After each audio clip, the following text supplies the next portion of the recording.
आजकल की गांव की नहीं, गांव की तो आप सब देवियों हो, बाजारों की तो स्त्रियां कान पकड़ के बीच में से उठा लाती, नहीं उठा लाती। बोल, यही समय आ गया।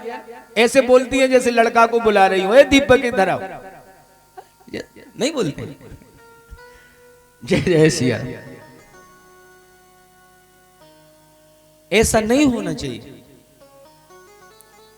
पति पत्नी एक बंधन है विश्वास का, एक सूत्र है जो कन्यादान के बाद हमने हरे मंडप में लिया है। एक दूसरे का सहयोगी होते हैं पति पत्नी। जैसे पहले एक माला हम भजन करते थे। शादी करना बुरी बात नहीं है, लेकिन शादी के बंधन को ना निभाना बुरी बात है। या तो आप शादी ना करते, और यदि शादी की है तो उस बंधन में चाहे जान क्यों ना चली जाए, लेकिन उसको पूर्ण करना चाहिए।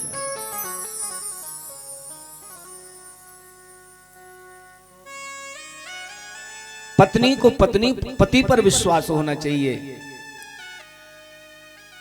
पत्नी यदि कुछ कहती है तो उसको पति को सलाह रूप में समझ करके, क्योंकि बुद्धि पुरुष में ज्यादा पाई जाती है, ये ध्यान रखना।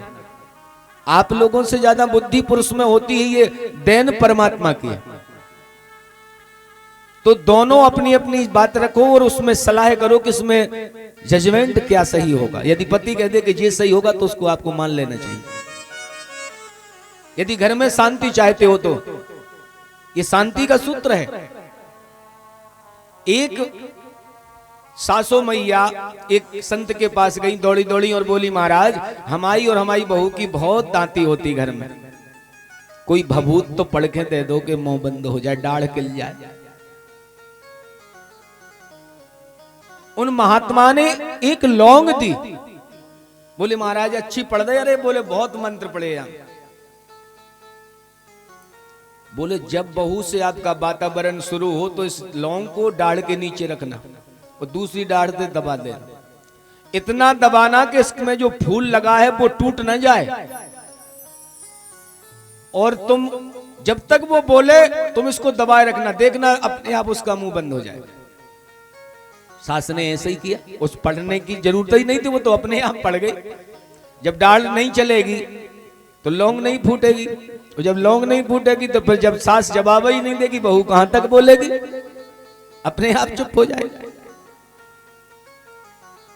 समझदारी उसी में है कि यदि अपने से बड़ा कुछ कह रहा है तो अनसुनी कर जाओ, सुनो मत, अपने आप शांत हो जाएगा। और यदि मतलब की बात है तो एक बार में सुन लो।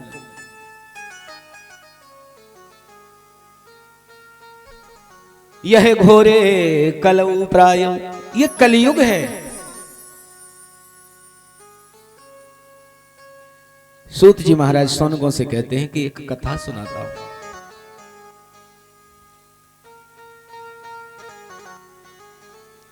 रजब परीक्षित के लिए जो कथा सुखताल में सुखदेव स्वामी ने सुनाई, वही कथा में हे ऋषिश्वरों तुम्हें सुनाऊंगा। तुम्हारा ये जो सोचने की क्रिया है ये स्वतः नष्ट हो जाएगी, लेकिन इस कथा को उनको सुनाना चाहिए जो इस कथा के अधिकारी है। अभक्तांतांस न विज्ञाय न ददौ च कथामृतम। अभक्तों के लिए ये कथा नहीं सुनाना चाहिए, क्योंकि सुनाने में भी दोष लगता है। भक्त यदि है तो उसको कथा सुनाओ, क्योंकि कथा से ही मुक्ति होनी है और कथा से ही मार्ग मिलना है। सप्ताह श्रवणम विधि कुमारई तस्य भासितम। 7 दिन की कथा कैसे होना चाहिए, कैसे सुनना चाहिए, क्या करना चाहिए, ये कुमारों ने, सनत सनंदन सनत कुमारों ने देवर्षि नारद को सुनाया था। तो वो कथा आप सुनिए। एक बार कर तल कर वीणा,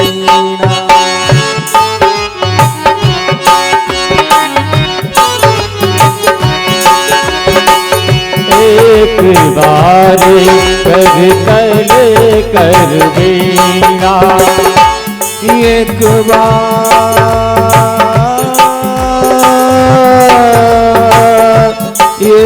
बार कर तल कर दीना, एक बार कर तल कर दीना। गावत हरि गुने गाने प्रवीणा, गावत हरि गुने गाने प्रवीणा।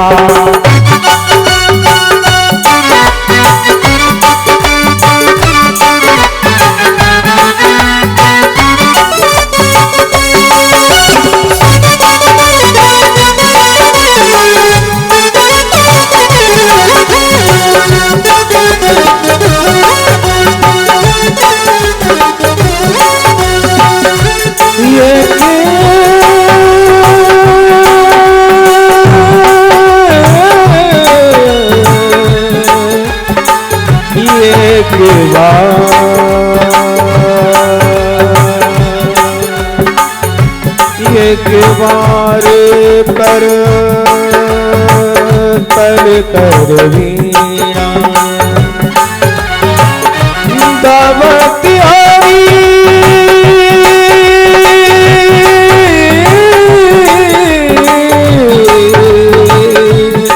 गुण गान प्रवीणा।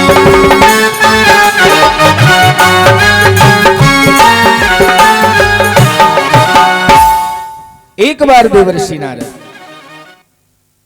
गाने प्रवीणा हरि गुण गाते हुए चले जा रहे थे। देवर्षि नारद सूत जी महाराज कह रहे हैं कि हे ऋषिश्वरों,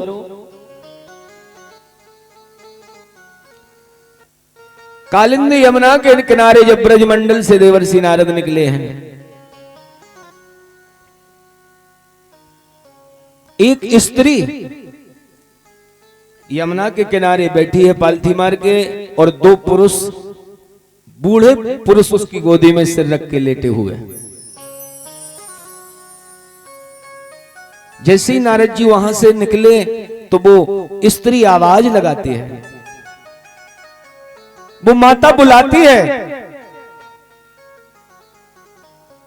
भो भो साधु क्षणम तिष्ठो मत चिंता विनाशया। ओ साधु, ए महात्मा, ए ब्राह्मण, कहां जा रहे हो? हमारी सुनो। भो भो साधु क्षणम तिष्ठ, एक क्षण मेरी सुन जाओ। नारद जी ने लौट करके देखा, मुझे बुला रही हो? बोले हाँ। नारद जी लौट के उस माता के पास पहुंचे। क्या बात है मां? बोले हे देवर्षि, एक दया कर दो, मुझ पर कृपा कर दो। बोले क्यों? ये पुरुष कौन है जो तुम्हारी गोदी में लेटे हैं सिर रख के?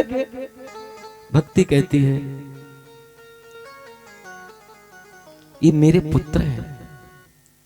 अहम भक्ति रीति ख्यातम इमौ में तनियौ मतौ, ज्ञान वैराग्य मानौ काल योगेन जर्जरौ। हे देवर्षि,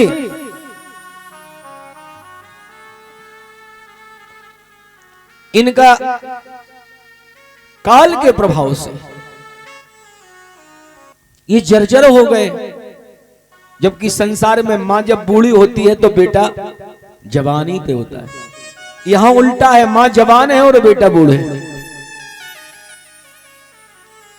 भक्ति कहती है कि प्रभु, मैं कर्नाटक में पैदा होकर के गुजरात क्षेत्र से निकलती हुई जब से इधर को आंध्रा में आई तो मैं तो बूढ़ी हो गई और बेटा जवान हो गए, और जब मैं आगे बढ़कर के श्रीधाम वृंदावन में पहुंची तो मैं जवान हो गई और बेटा बूढ़े हो गए।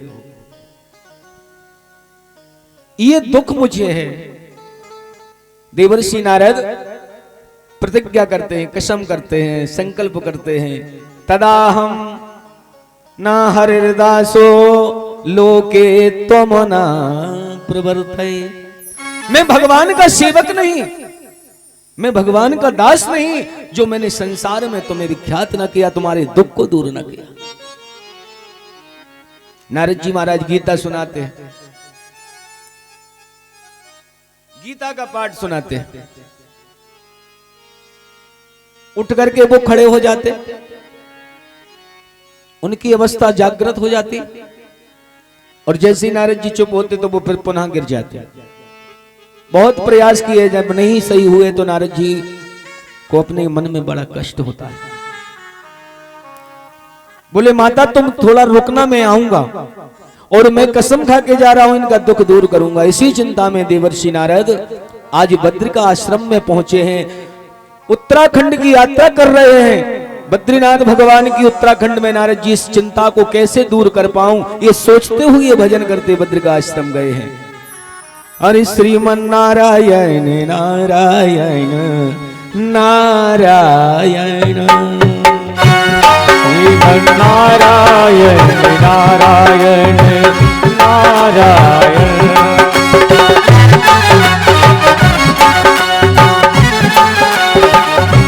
श्रीमन नारायण नारायण नारायण, बद्री नारायण नारायण नारायण नारायण, बद्री नारायण नारायण नारायण, श्रीमन नारायण नारायण नारायण,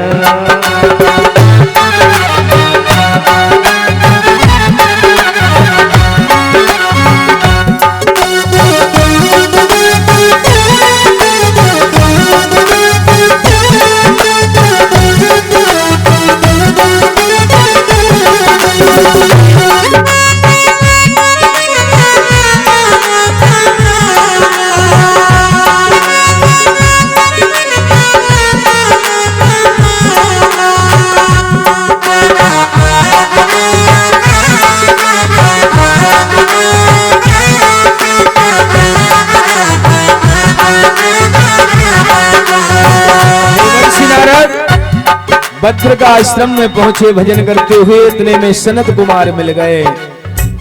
सनत कुमारों के लिए नारद जी प्रणाम करते हैं, प्रणाम देवर्षि।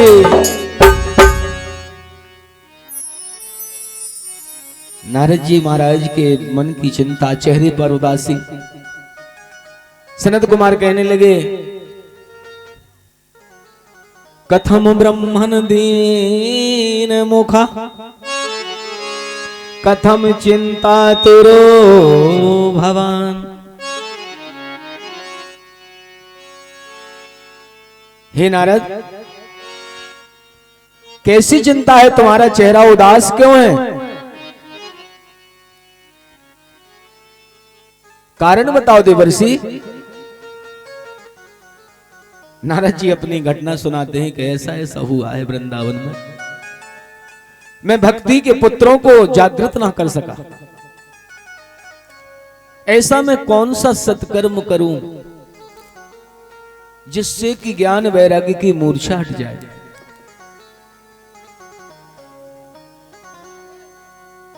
कौन सा वेद पढ़ूं, कौन सा सत्कर्म करूं? सनत कुमार कहते हैं कि वेदोपनिषदा सारा श्रीमद् भागवती कथा। वेदों का और उपनिषदों का सार क्या है? भागवत, भागवती कथा, भागवत की कथा है। नारद, तुम भागवत की कथा कराओ। नारद जी बोले, मुझे क्या फायदा कथा कराने से, अरे बीमार तो वो है, मैं थोड़ी हूं। बोले, भागवत की कथा में यही तो प्रभाव है। कहीं भी कराओ और कोई भी कराए, लेकिन जिसके नाम का संकल्प हो के हो रही होगी, फल उसे जरूर मिलेगा, वो चाहे जितने दूर हो। यही तो प्रभाव है इस कथा का। बोले, कब कराएं? बोले सदा सेव्या श्रीमद् भागवती कथा। भागवत की कथा को बोले कितनी बार सुने? बोले सदा सेव्या, जीवन पर्यंत इस कथा को सुनो। कथा सुनने से तुम्हारे घर की स्थिति, तुम्हारे जीवन की स्थिति जरूर बदलेगी, ये विश्वास कथा से होता है।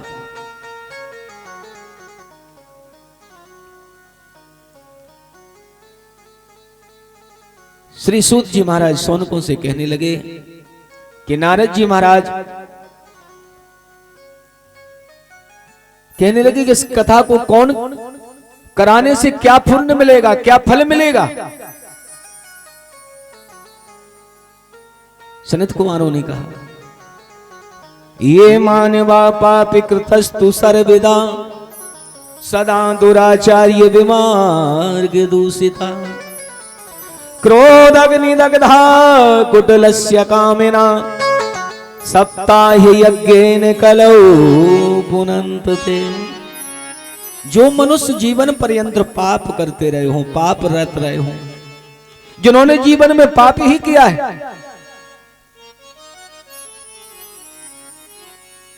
क्रोध अग्नि दग्धा, क्रोध ही रहे, क्रोध की अग्नि में ना अपना देखा, ना पराया देखा, ना मां देखी, ना बहन देखी, सबको डांटते रहे।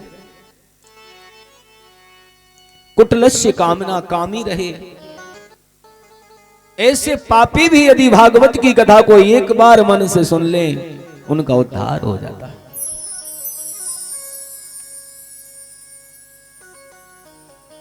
नारद जी महाराज यजमान बन गए और कथा को प्रारंभ किया गया। सनत कुमारों ने संकल्प कराया है ज्ञान वैराग की मूर्छा हटाने के लिए, और कथा जैसे ही हुई उनकी वहां मूर्छा जागने लगी। कथा पूरी नहीं हो पाई और ज्ञान वैराग्य भक्ति के सहित वहां नाचने के लिए आ गए। ज्ञान वैराग्य नाचने लगे। कथा को सुनकर के उनकी मूर्छावस्था दूर हो गई।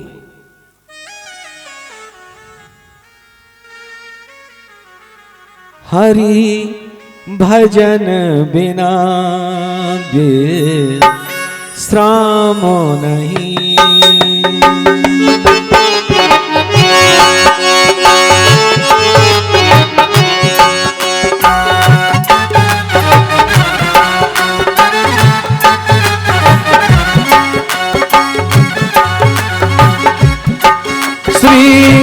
रामो बिना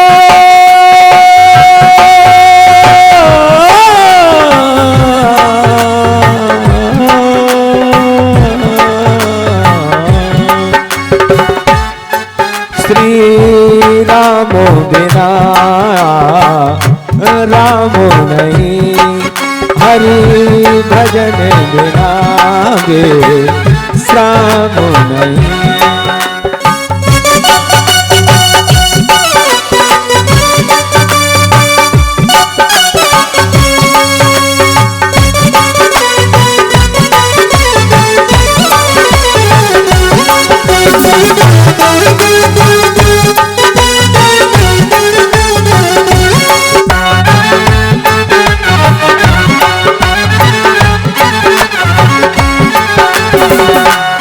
हरि नाम बिना विश्राम नहीं, हरि भजन बिना विश्राम नहीं। श्री राम बिना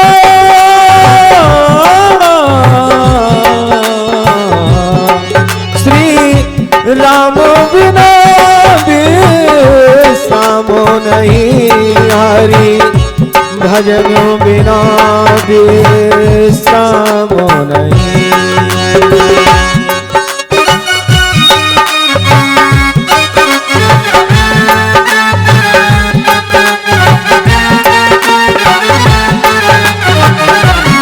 इस सारे जगत में, इस सारे जगत में सुख शांति नहीं, सुख शांति नहीं, तेरे भजन बिना विश्राम नहीं, तेरे भजन बिना, तेरे भजन बिना विश्राम नहीं।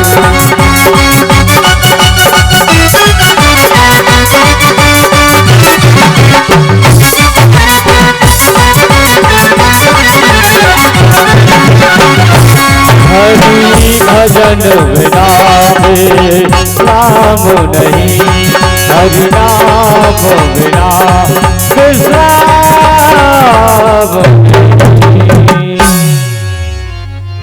बोले बाल कृष्ण भगवान की जय। महाराज देवर्षि नारद के लिए कथा सुना रहे हैं आज सनत कुमार। भक्ति ज्ञान वैराग्य का संकल्प पूरा कराया है। सनत कुमार कहते हैं, एक कथा सुनाते हैं। एक ब्राह्मण देवता थे जिनका नाम था आत्मदेव। और आत्मदेव ब्राह्मण ने एक बार सुन लिया कथा में, कहीं कथा हो रही थी, उन ब्राह्मण देव ने सुन लिया अपने कानों से कि जब तक बेटा पैदा ना हो, जब तक पुत्र पैदा ना हो जाए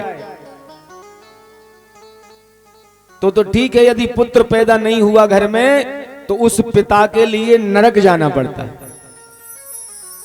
करहि तिलांजलिता है, जब तक बेटा तिलांजलि नहीं देता, जब तक उस जीव का उद्धार नहीं होता, वो जब तक नरक में रहता है। ये बात आत्मदेव महाराज ने सुन ली और मन में सोच लिया कि हमारे यहां तो कोई बेटा ही नहीं है। आज तक भगवान ने कृपा ही ना करी, बेटे ही ना भाव। मरने का सोचा है, सोच लिया कि अब मैं मरूंगा और अपनी देह का त्याग करने के लिए, मरने के लिए जंगल में निकल गए।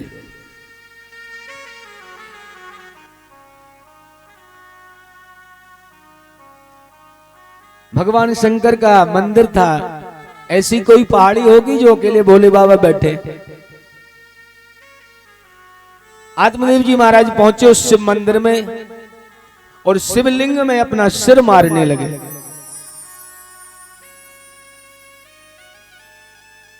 भगवान शिव प्रकट हो गए एक साधु के वेश में। कथम रोदिषि विप्रत्वम कांते चिंतावलीयसी। हे ब्राह्मण देव, क्यों रो रहे हो? कौन सी चिंता ऐसी है जिसके कारण तुमने मरने का ठाना? आत्मदेव बोले, मेरे यहां बेटा नहीं है और मैंने सुना है कि जब बेटा तिलांजलि नहीं करता तो नरक जाते हैं, तो अब भजन करने से क्या फायदा? हमें तो नरक जाना ही जाना है जब बेटे ही नहीं है। उस साधु बोले, अरे ब्राह्मण,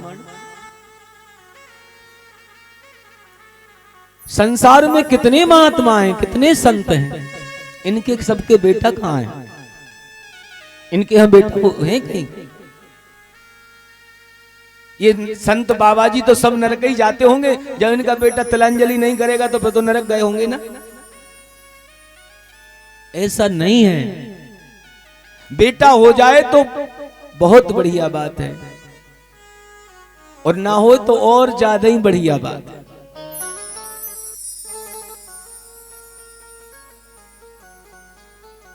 आप लोगों ने देखा होगा, आजकल देखते हैं अपन लोग, सब मोबाइल देख रहे हैं, टीवी देख रहे हैं। अरबपति जिनका नाम अरबपतियों में आता है, उनके माता पिता अनाथ आश्रम में सो की रोटी खा के अपना जीवन जी रहे हैं।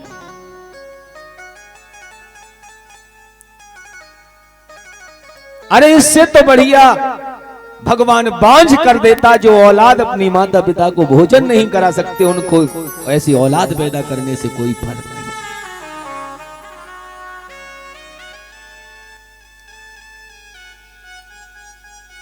पूत कपूत तो का धन संचय, पूत सपूत तो का धन संचय। पुत्र बही मर जाए, जो कुल में दाग लगावे, और नारी वही मर जाए, पति कभी सुख नहीं पावे। मित्र वही मर जाए, जो विपत्ति में काम न आवे, और संग वही मिट जाए, कभी ईश्वर ज्ञान न आवे। ऐसा पुत्र पैदा ना हो तो बहुत अच्छी बात है। पुत्रो जायतो कुछ दपि कुमाता न भवति। पुत्र कपूत हो जाते हैं, लेकिन मां कभी कुमाता नहीं होती। मां मां होती है। और एक चीज बताएं, पत्नी किसी की भी हो और मां किसी की भी हो, जब भी आप दिन भर से बाहर से जब घर में आओगे तो मां की निगाह पेट पर होती है कि बेटा भूखा तो नहीं है, और पत्नी की निगाह जेब पर होती है कि खाली तो नहीं।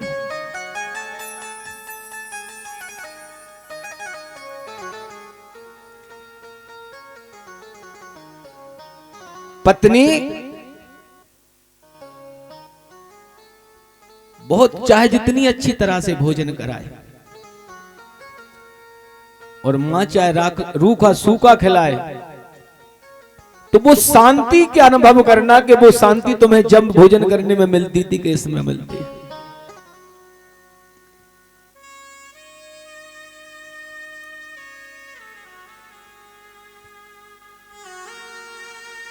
पुत्र अपनी हर सांस को, हर चाल को मिटा देता है, लेकिन मां ने कभी ऐसा नहीं हुआ कि वो पुत्र को भुला सके, वो पुत्र को कष्ट दे सके। कभी भी जीवन में मौका मिले तो एक आध बार आजमा के देखना।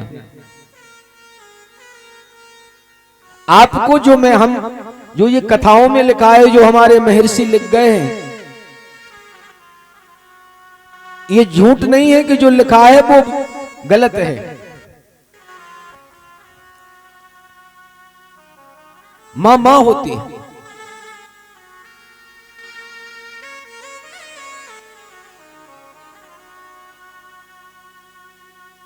ऐसे रिसीवर आप अपना ज्यादा इसमें समय ना निकालो, ऐसा मन में ना सोचो। नहीं हुआ बेटा तो ना होने दो। नहीं, आत्मदेव बोले नहीं हुआ, कैसे नहीं हुआ, मैं यही अपने प्राणों का त्याग करूंगा।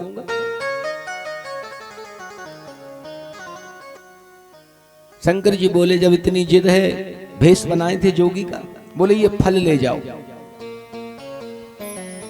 आत्मदेव महाराज की पत्नी का नाम है, क्या नाम था? धुंधली। यथा नाम ततो गुणा, जैसा नाम वैसा काम, धुंधली। लेकिन नाम का प्रभाव जीवन में जरूर होता है, और नाम के प्रभाव से हमें जीना भी चाहिए, ये शास्त्र कहता है। यदि हमारा नाम लिखा है धनपाल, तो फिर हमारा नाम के हिसाब से हमारी जेब भी कभी खाली नहीं होना चाहिए। मेहनत इतनी करो कि जेब खाली ना हो। नाम लिख दिया लक्ष्मी, और काम का कर रहे हैं। चकिया खोटोर टार चूल्हे खोफोर फाल, भी तो मरवे खड़ी। लक्ष्मी के ये काम होते हैं। लक्ष्मी का काम तो होता है कि घर में शांति रहे। यथा नाम ततो गुणा, नाम के अनुसार कार्य करोगे तो जीवन में कभी फैल नहीं होगा। महाराज एक फल दिया आज जोगी ने, ले जाओ अपनी पत्नी को दे देना, तुम्हारे यहां बेटा हो जाएगा। आत्मदेव घर आए हैं, बड़े प्रसन्न हैं आज कि अब तो बेटा होगा। पत्नी से बोले इस फल को खा लो, तुम्हारे अनिश्चित बेटा का जन्म होगा। एक संत का वचन है, बांध लेते भक्त प्रभु को भाव की जंजीर से। संत कौन है जो अपने भजन के प्रभाव से भगवान को भी बाध्य कर दे कि तुम्हें ऐसा करना पड़ेगा? वही संत है, ढोंगी संत नहीं। पहले अपन लोग कहते थे कि ये आश्रम किसका है, बोले ब्रह्मचारी जी का आश्रम है, इसमें महिलाएं अंदर नहीं जा सकती, क्योंकि ब्रह्मचारी जी का आश्रम। आजकल देखो ब्रह्मचारी जी के आश्रम में सबसे ज्यादा माताओं के कपड़े सूखने डले होंगे। बोले महाराज जी कुछ नहीं लेते, इनका त्यागी जी महाराज हैं जी, हाथ से पैसा नहीं छूते कभी। त्यागी जी स्कॉर्पियो गाड़ी में तो बैठ सकते हैं, लेकिन हाथ से पैसा नहीं छू सकते। तो ऐसा नहीं, जैसा काम है आप लोग उस हिसाब से यदि जियोगे तो आपका जीवन जरूर धन्य बनेगा। महाराज धुंधली को फल दे दिया है। बहन आई धुंधली की मिलने के लिए। बहन के यहां 3 बच्चे थे। धुंधली कहने लगी बहन ये बता कि ये फल खाने से बच्चा होता है क्या? बहन बोली कि का बतो जी साधु महात्मा का कैसे मंत्र पढ़ दे। अच्छा बोले तेरे यहां तो बच्चा हो गया, जी बता बच्चा होने में क्या दिक्कत आती है? बोले तेरे यहां यदि बच्चा पेट में आ गया तुम भोजन नहीं कर पाएगी, करबट लेके सो नहीं पाएगी, गांव में आग लग गई तो सारे लोग दौड़ के भाग जाएंगे, तू उस आग में जल के मर जाएगी। धुंधली बोली हमें नहीं चाहने ऐसी औलाद, ऐसे ही बालक हमें नहीं चाहिए। और गाय बंधी थी, गाय के यहां भी कोई बच्चा नहीं हुआ था, तो वो फल गाय के आगे फेंक दिया। बोले होना होगा तो गाय से भी तो पैदा हो जाएगा, और उस फल को गाय खा गई। पेट पे बहन से बोली कि बहन सुन मेरे यहां बच्चा है पेट में। धुंधली बोली फिर? बोले ऐसा कर ले कि तेरे पास धन की कमी नहीं है और मेरे पास संतान की कमी नहीं है। मेरे यहाँ बच्चा होगा 8-9 महीने में, मैं तुझे बच्चा दे दूंगी और तुम उसके तौल का मुझे धन दे देना। बोले ठीक है। और बोले अपने पेट पे कपड़ा बांध ले और पति से कहना कि मेरे यहाँ बच्चा है। दोनों बहनों में बात हो जाती। कुछ दिन के बाद वह समय आया, एक गाय के यहाँ एक सुंदर बालक का जन्म हुआ। सारा शरीर मनुष्य का है लेकिन कान गाय कैसे हो गए? उस बालक का नाम गौकर्ण रखा गया। महात्माओं ने उसका नाम गौकर्ण रखा। बोले गौकर्ण महाराज की जय। इधर बालक का जन्म हुआ, उसकी बहन के यहाँ रातों रात बच्चा छुपा के लाया गया। उसकी तौल का धन उसकी बहन ने उसको दे दिया और थाली पिटवा दी कि जाओ हमारे पति से कह दो कि तुम्हारी पत्नी के यहाँ बेटा का जन्म हुआ। बहुत प्रसन्न हुए आत्मदेव ब्राह्मण, मेरे यहां आज पुत्र हो गया। महात्माओं को ब्राह्मणों को बुलाया पुत्र का नामकरण रखने के लिए। धुंधली बोली नहीं, 9 महीने हमने पेट में रखा, हमने वजन से आज ये नाम नहीं रखेंगे, हम रखेंगे नाम। तो बोले तुम रख लो। आजकल की माताएं नहीं मानती ना, यदि पंडित जी नाम लिख देंगे इसका नाम भैया सीताराम है, अरे कहा महाराज जी पुराने जमाने के, हम तो नाम रखें गोविंदा, रख लो गोविंदा। और जैसे ही 16 साल को बहुत सुन्नति पार गो गोविंदा, बमीना में तारीखें करो तो, क्योंकि वो तो जैसे गोविंदा के काम नहीं देखते फिल्मों में जैसे, वैसे करेगा, नाम का प्रभाव नहीं होगा। धुंधली बोली हमारा नाम धुंधली, हमारे पुत्र का नाम होगा धुंधकारी। बोले ठीक है। बड़े हुए, गौकर्णो पंडितो ज्ञानी धुंधकारी महाखला। गौकर्ण महाराज तो पढ़कर के पंडित ज्ञानी बन गए और धुंधकारी महाखल दुष्ट हो गया। गुरु की बात नहीं सुनता, स्कूल में गुरुजन जो पढ़ाते नहीं मानता, और जीवन में सबसे बड़ी यदि विपत्ति की शुरुआत है और जीवन में सबसे बड़ी विनाश की बात है तो बस यहीं से शुरू होती है कि जहां गुरु की अवहेलना हुई और विनाश के दिन नजदीक आए। अरे गुरु बेन भव निधि तरह न कोई,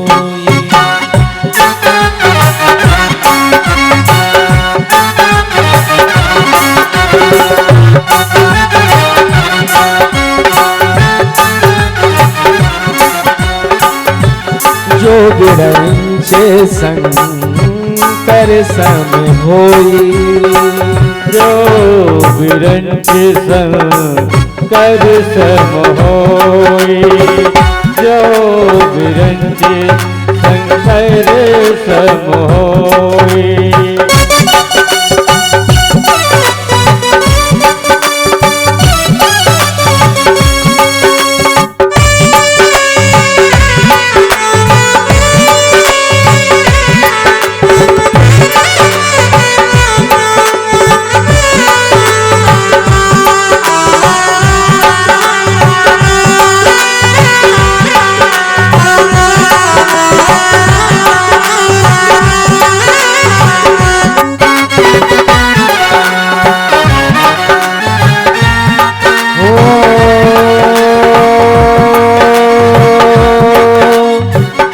राखें गुरु जो को पे विधाता,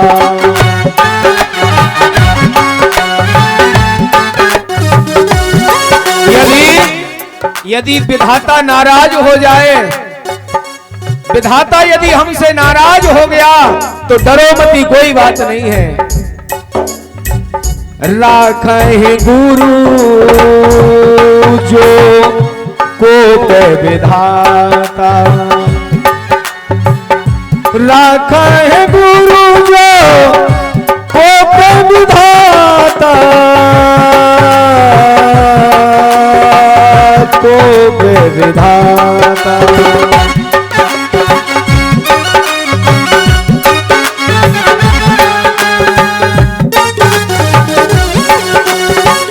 गुरु विरोध नहीं तो जग जाता,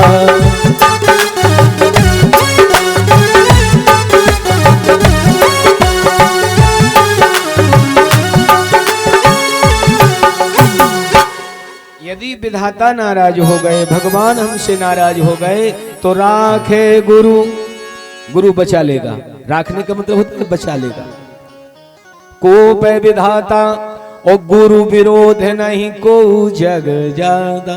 और यदि गुरु विरोध में हो गया, यदि गुरु नाराज हो गया तो फिर भगवान की कैसी भी पूजा कर लो तुम्हारा कुछ नहीं होने वाला। धुंधकारी दुष्ट बन गया,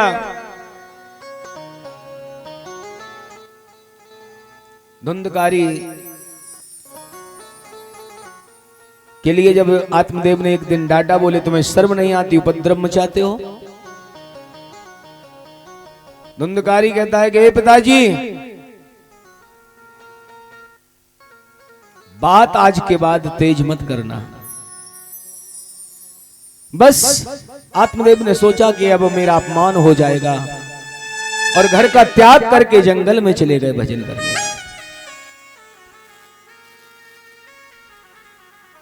एक दिन अपनी माता को मारने लगा।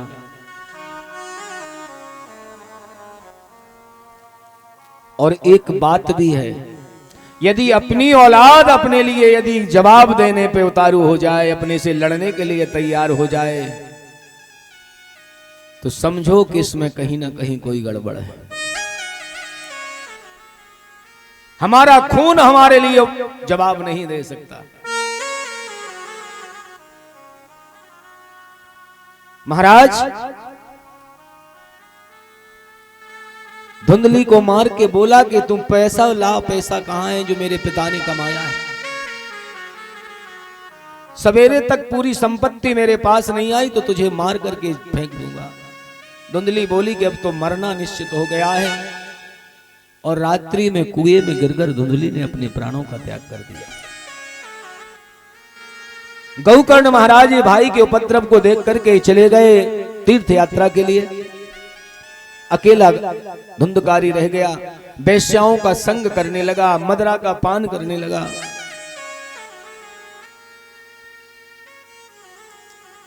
जब धन खत्म हो गया तो डकैती डालने लगा,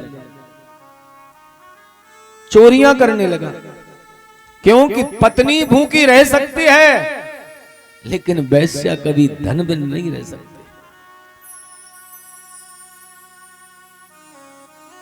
उन वैश्याओं की पूर्ति के लिए डकैती डालता है। एक दिन वैश्याओं ने विचार किया कि जिस दिन ये पकड़ जाएगा इसके संग में डंडे हमें भी घलेंगे, इसको मार देना चाहिए। तो वैश्याओं ने इससे खूब मदरा पिलाई, चारपाई से बांध दिया, जलती हुई अग्नि के अंगारे इसके मुंह में ठूस ठूस करके भरे और जिसकी मौत हो गई। जिंदा रहा, जब भी लोगों के लिए कष्टकारक रहा, वो मरने के बाद प्रेत बन गया और लोगों को प्रेत बन करके दुख देने लगा। गौकर्ण को पता चला कि मेरा भाई प्रेत बना है। तीर्थों में तर्पण किया, श्राद्ध किए कि मेरे भैया की मुक्ति हो जाए। और जब लौट के गांव आए तो गांव के लोग कहते हैं कि महाराज तुम्हारा भैया बहुत बड़ा प्रेत है। बोले मैंने तो उसकी मुक्ति के लिए गया में श्राद्ध करा दिया। और गौकर्ण महाराज अपने घर में गए, आसन लगा के बैठे। कस्य मुग्न सा रात्रि, जैसे ही रात भई कभी कुत्ता बनता, कभी घोड़ा बनता, कभी गाय बनता, भेष बदल के सामने आने लगा। गौकर्ण महाराज पूछते हैं भैया कौन हो? सिर हिलाता है कि मैं बोल नहीं सकता, क्योंकि प्रेत का मुंह नहीं होता, प्रेत बोल नहीं सकता। अच्छा एक चीज बताऊं, 3 बातें हमेशा दिमाग में रखना अपने में। देवता कभी जीवन में किसी भेष बदल के तुम्हें मिल जाएं कहीं, यदि भगवान कहीं मिल जाए किसी भेष में, तो एक चीज का ध्यान रखना, भगवान कभी भूमि पर पैर नहीं रखते, जमीन पे पैर नहीं रखते भगवान कभी, क्योंकि ये मृत्यु लोक है। यहां जो लात यहां की धरती पे पैर रख देगा उसे मरना पड़ेगा। तो भगवान का पैर जमीन से 8 अंगुल ऊपर रहता है, जमीन पे पैर नहीं रख। अब तुम उन्हें देख के समझ जाओ कि ये भगवान है कि भूत है। यदि भगवान है तो जमीन पे पैर नहीं रखा होगा, और भूत है तो जमीन पे पैर रखा होगा। भगवान बोलते हैं और भूत बोल नहीं सकता, भेष बदलेगा, कभी औरत बनेगा, कभी गाय बनेगा, कभी नेवला बनेगा, तुम्हें भेष बदल बदल के डराएगा लेकिन बोलेगा नहीं। भगवान में और भूत में ये अंतर है। महाराज गौकर्ण महाराज जल पड़ते हैं और जैसे ही जल मारते हैं तो तत्काल बोलने लगा कि अहम भ्राता तुदीयोस्मि धुंधकारी भैया मैं और कोई नहीं हूं, तुम्हारा भाई धुंधकारी हूं। बोले धुंधकारी तुम तरे नहीं भैया, मुक्ति नहीं हुई तुम्हारी? धुंधकारी कहता है भैया मैंने पाप इतने किए हैं। बोले मैंने गया में तुम्हारे लिए पिंडदान दिया। बोले गया श्राद्धम सतेरपि, एक बार नहीं गया मैं 100 बार जाकर के श्राद्ध कर दो भैया, मेरी मुक्ति नहीं होगी। अब तो महाराज गौकर्ण चिंता में आ गए। बोले क्या करूं? रात्रि सारी व्यतीत हो गई। सूर्यदेव का जैसे ही रथ उदित हुआ, गौकर्ण महाराज सूर्यदेव के उपासक हैं। मंत्र पढ़ के जैसे ही सूर्यदेव को अर्घ दिया, सूर्य भगवान का रथ रुक गया।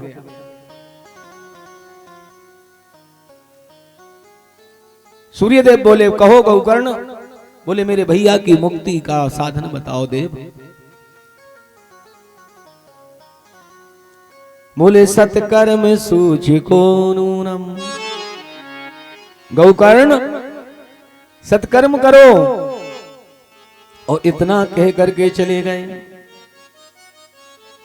अब तो गौकर्ण महाराज विचार करने लगे कि अब मैं क्या करूं, सत्कर्म क्या होता है। इसी चिंता में गौकर्ण महाराज फिर घूमे। गौकर्ण जी घूम रहे थे और देवर्षि नारद से भेंट हो गई।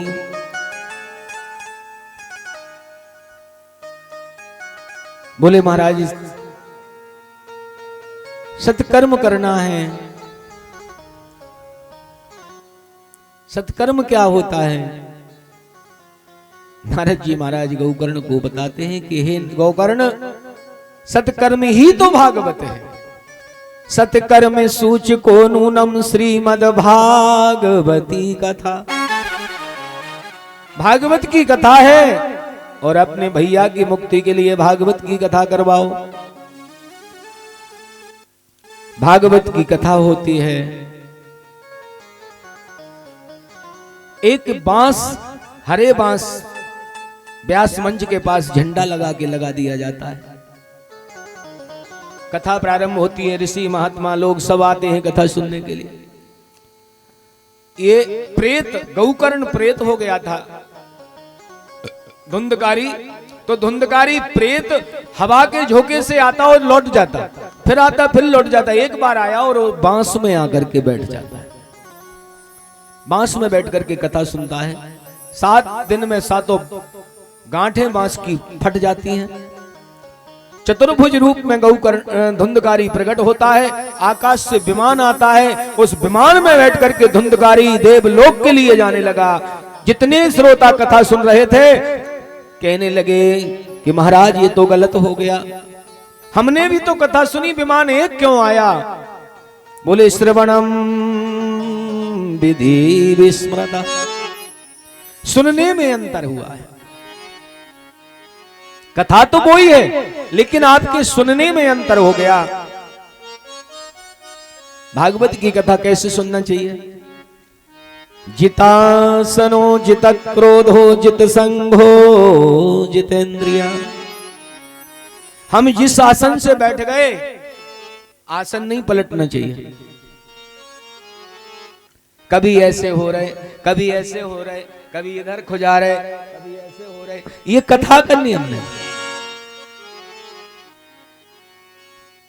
जितासनो, आप बैठ के देखो पैर नहीं टूटेगा, गारंटी हमारी। जितासनो पहला नियम है भगवान को पाने का। जितासनो जित क्रोध हो, और बैठ गए तो गुस्सा नहीं आना चाहिए। जित संग हो, और संग ऐसे के पास में बैठो कि जो ऐसे के पास नहीं बैठो ना कथा सुनता हो ना तुम्हें सुनने दे। चकर चकर चकर चकर चकर चकर, उससे दूर बैठो। जो भगवान की कथा न सुनता हो, न भजन करता हो, न करने देता हो, उससे दूर बैठो। क्योंकि लिखा भी है ना, जाके प्रिय न राम वैदेही, जाके प्रिय न राम वैदेही।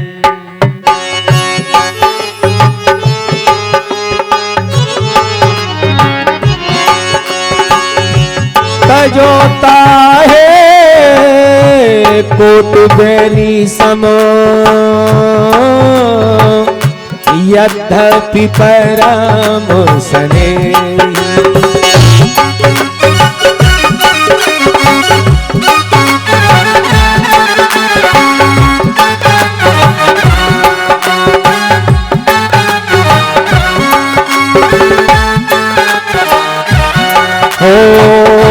तजोता है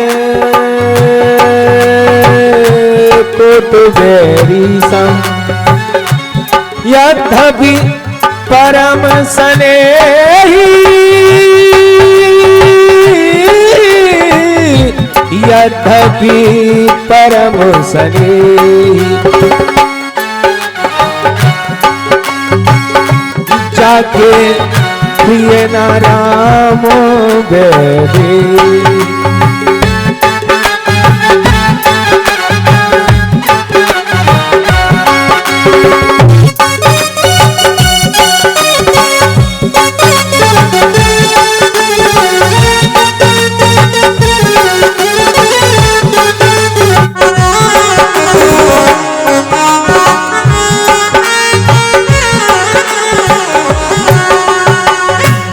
तजो पिता प्रहलाद विभीषण,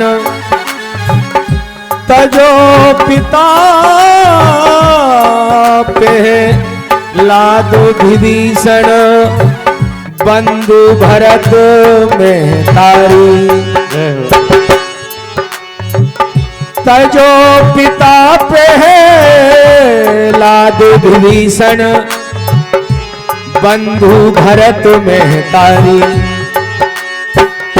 तजो ताहि कोट बेरी सम, यद्यपि परम स्नेही।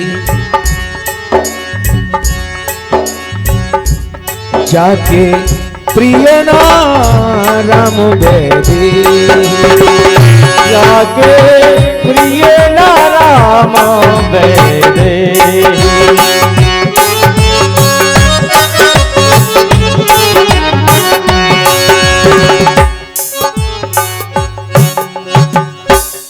त्याग करके बैठो ऐसे के पास जो कुतर्क करता। जितासनो जित क्रोधो जित संघो। उसके बाद फिर आता है चौथा नियम, जितेंद्रिय। जितेंद्रिय, हम बैठे यहां पर हैं तो हमें याद फिर अपने कमरे की नहीं आना चाहिए। आप आसन से बैठ जाओ और नेत्र बंद करके और कुछ ना कहो, केवल एक ही नाम कहो, ओम सिया राम सिया राम सिया राम सिया राम। 10 मिनट करो, ज्यादा नहीं, 5 मिनट करो और सिया राम आंख बंद करके बोलो। और उस समय तुम्हारा मन में न खेत दिखे न खलियान दिखे, केवल भगवान दिखे, तो समझ लो कि अब ईश्वर बहुत पास में आ चुका है। अब भगवान मिलने वाला है, भगवान की कृपा होने वाली है। और सिया राम जपो और बबी ना दिखे तो समझो कि अभी तो हमारी बहुत दूरी है।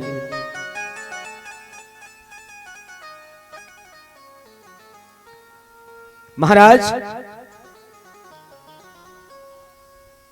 जित संघो जितेंद्रिया, इंद्रियों को जीतो।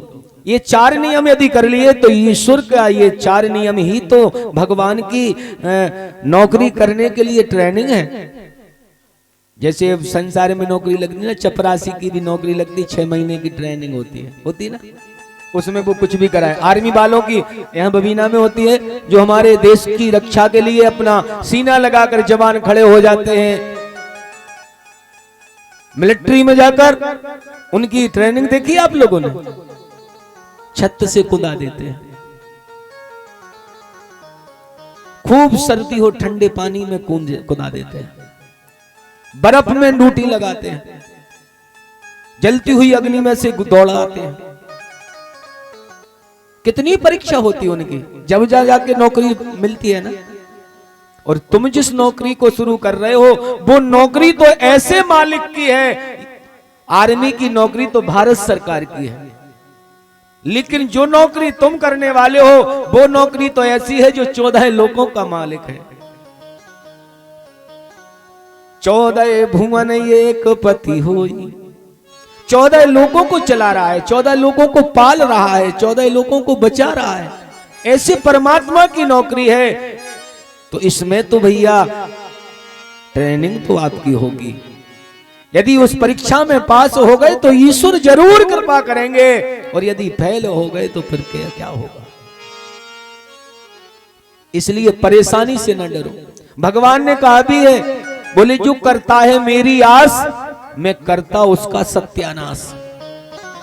फिर भी ना छोड़े जो आस, फिर बनता मैं उसका दास। ईश्वर को दास, ईश्वर कहते हैं मुझे मालिक नहीं बनना भैया, भगवान नहीं बनना। भगवान बनने से भगवान ही डर। आज का इंसान नहीं बन रहा, वो भगवान बन रहा है। आज का इंसान नहीं बन रहा, भगवान बन रहा है। सब लोग मुझे हाथ जोड़े, सब लोग मेरे पैर छुए, सब लोग मेरी बात सुने। और भगवान जो है वो कह रहे भैया हमें भगवान नहीं बनना, हमें तो इंसान बना। क्यों? कि सबसे ज्यादा भगवान ही परेशान है। ठाकुर जी को बिठा लिया, बाजार से खरीद के शौक में 100 ग्राम इलायची दाने मंगा लिए, 2 इलायची दाने रख दे भोग के लिए। वो बिना खुशबू आने वाली अगरबत्ती का पुड़ा ले आए, 20 रुपया में जो 30 अगरबत्तियां, जलाओ तो धुआं तो होए लेकिन खुशबू ना हो। और 2 चिनोरी दाने रख दे, घंटी बजा दे, जाओ भगवान खा लो। और अपने लिए बढ़िया चटनी पापड़ अचार और चावल सब बना के खा रहे, बढ़िया मस्त। भगवान को 2 इलायची दाने। भगवान कह रहे कि परेशान तो मैं हूं, तुम नहीं। अपने लिए एक जाने कौन सी वो कंपनी चली है आजकल, हमने एक बार पढ़ा मोबाइल पे, क्या है, लक्ष्मी है, लक्ष्मी का है, 350, 400, 500 रुपए की छोटी छोटी सी वो आती, वो लगा लेती माता है। और ठाकुर जी के लिए, ठाकुर जी के लिए कभी बाजार से इत्र की शीशी नहीं लाएंगे खरीद के कि हम भगवान को भी सेंट लगाएंगे। तुम जितना प्रेम जिससे करोगे वैसा तुम्हें मिलेगा, ये ईमानदारी वाली बात, इसमें कोई बात नहीं है। जैसे अपन देरानी जेठानी होती, देरानी जितनी जेठानी को चाहेगी तो जेठानी को भी बहन का दर्जा देना पड़ेगा। सो तो जीजी है और नहीं पर तो हाथ चल रही है।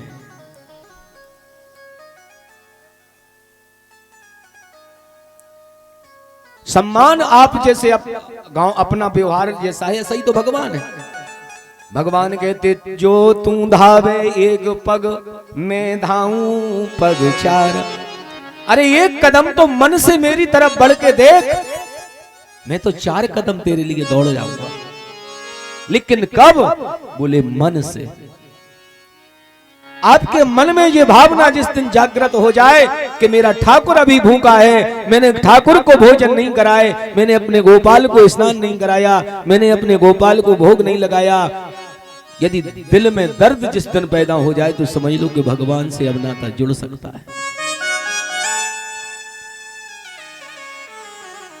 लेकिन लोग अपने लिए सब कुछ और भगवान के लिए कुछ नहीं, ऐसा नहीं होना चाहिए। महाराज हो न जाए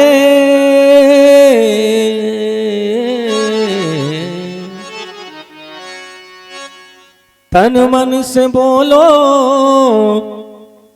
तन मन से बोलो एक छोटा सा नाम, तन मन से बोलो एक छोटा सा नाम, श्री राम जय राम जय जय राम।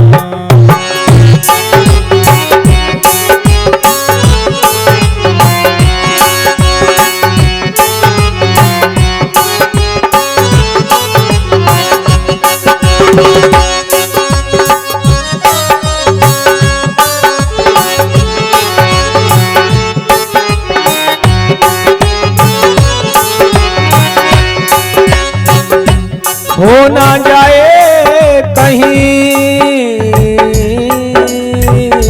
जीवन की शाम, हो ना जाए कहीं ये जीवन की शाम,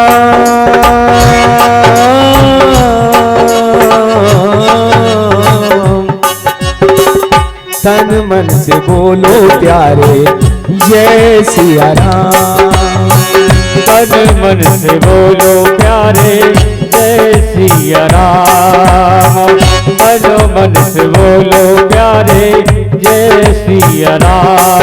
हरि बोल।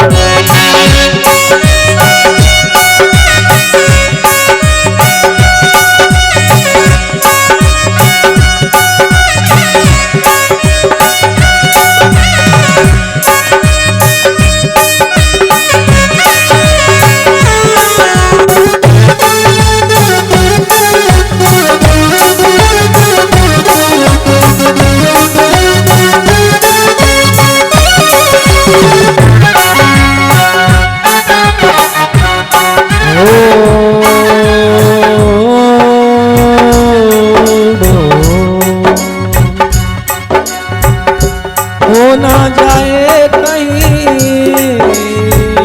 जीवन की शाम, हो ना जाए कहीं ये जीवन की शाम, तन मन से बोलो प्यारे जय सिया राम, तन मन से बोलो प्यारे जय सिया राम, तन मन से बोलो प्यारे जय सिया राम।